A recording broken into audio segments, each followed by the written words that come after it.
So up first, we've got Human Torch versus Morningstar. So path 8, and this is only my second war on this path, but with Human Torch, it's my 6-star rank 2 unawakened. I opted to not use the pre-fight ability because I'll be using that against Longshot a little bit later. But again, just trying to work on getting some incinerates on Morningstar, and walked right into a SP1 right there. So not a great start.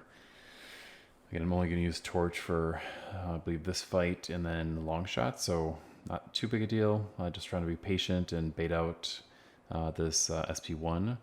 I do not like trying to evade or block Morningstar's special 2. So much rather be patient here and just win the fight.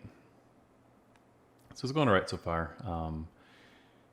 Down to 24%, and gonna hit him with SP2 and finish it off. So overall, really nice clean fight.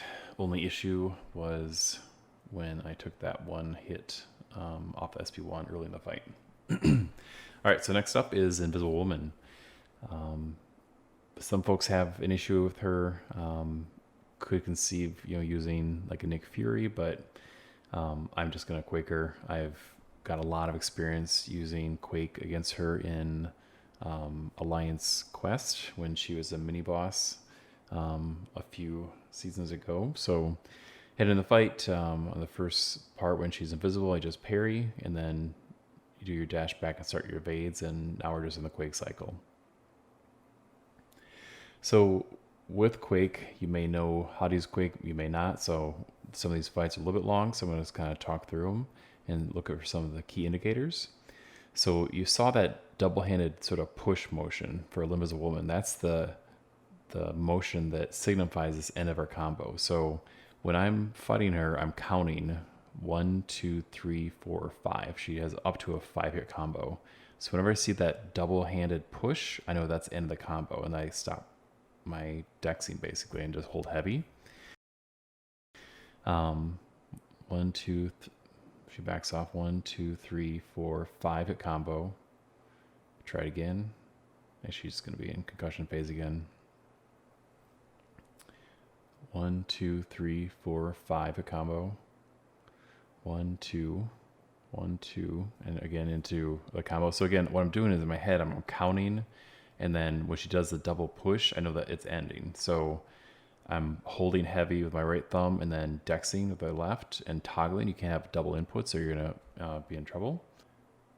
So next up, we have the Stunning Reflection long shot. I'll be going with Human Torch and intend on using the pre-fight ability. And you'll see a fast forward here, but I basically got to wait 2 full minutes for me to lose connection.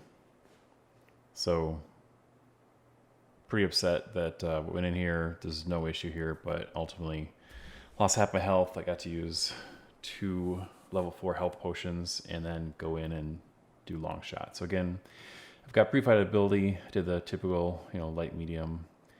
I went for a medium, I think, here, and then tried to do a heavy, and he backed up and then punished. So right out of the gate, we got hit. We're down to 65%. Took a SP1, and I've got to get collected and kind of get after this again. So starting to recover a little bit. Got a little adrenaline healing and just blocking, parrying, and just trying to kind of do a good job here and get the incinerates up. Long shot can be a little bit tricky, and you see that little timer. It's like the 4th icon over from the left on me. I've got to be doing a special attack when that expires, or I'm going to get stunned. So I had to throw that SP2, and I'm getting punished for it. Didn't necessarily need to land it, I just need to throw it. So that was kind of key, because had I got stunned, I probably would have died there. So I'm just trying to bait out the SP2.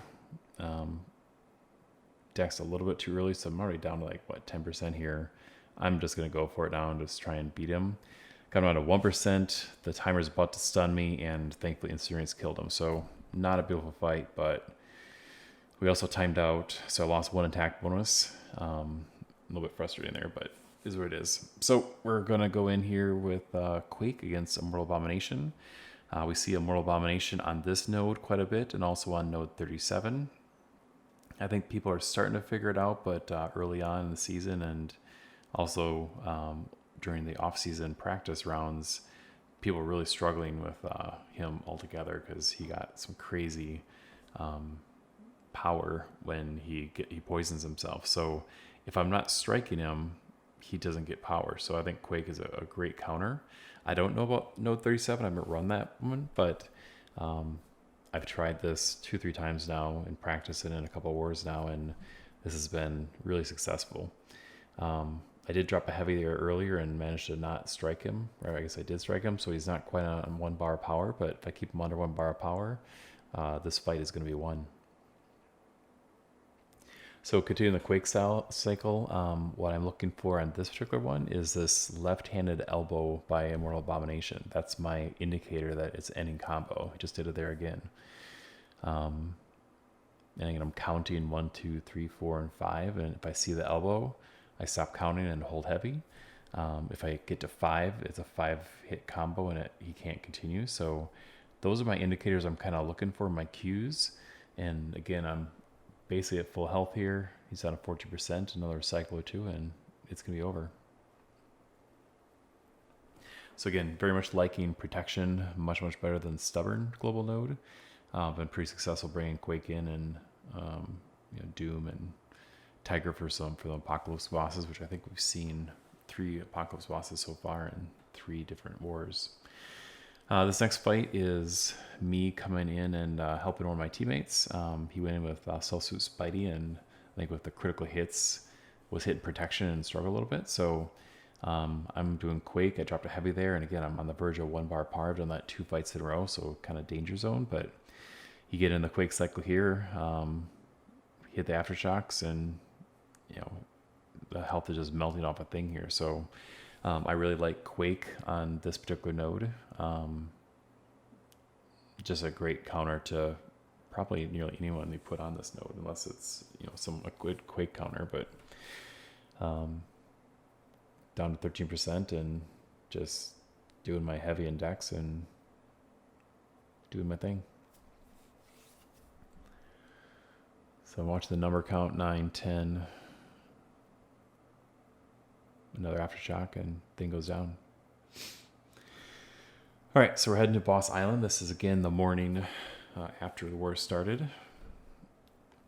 I kind of volunteered for this Mister Sinister.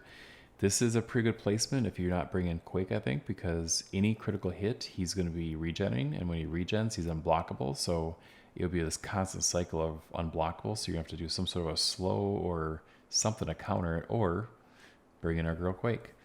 So again, I did the block just to kind of seize a little control, and I'm sort of dexing back and getting back up against the corner. And I think we get into this very first concussion cycle, and then to save you all some time, this next section of the video, I think I fast forwarded 300 times normal rate, so just kind of speed along. But again, this is a very safe fight for Quake. In this one, the cue we're looking for, instead of a left hand, it's a right hand sort of jab. Again, I'm counting 1, 2, 3, 4, 5 for the number of hit combo. At the end of 5, it stops and you start over. Or if I see this right hand sort of jab, that's again my indicator that the hit counter is over, and to again go back to heavy and heavy holding heavy. So pretty excited about this fight. I think again, we had some other folks that were kind of volunteering for it, but I felt pretty confident I could one-shot him, so I did so. And after this next cycle of concussions, Sinister goes down. So in conclusion, we ultimately did lose this war. It actually wasn't very close. The opponent was really amazing, and they cleared 6-7 hours before the end of Alliance War.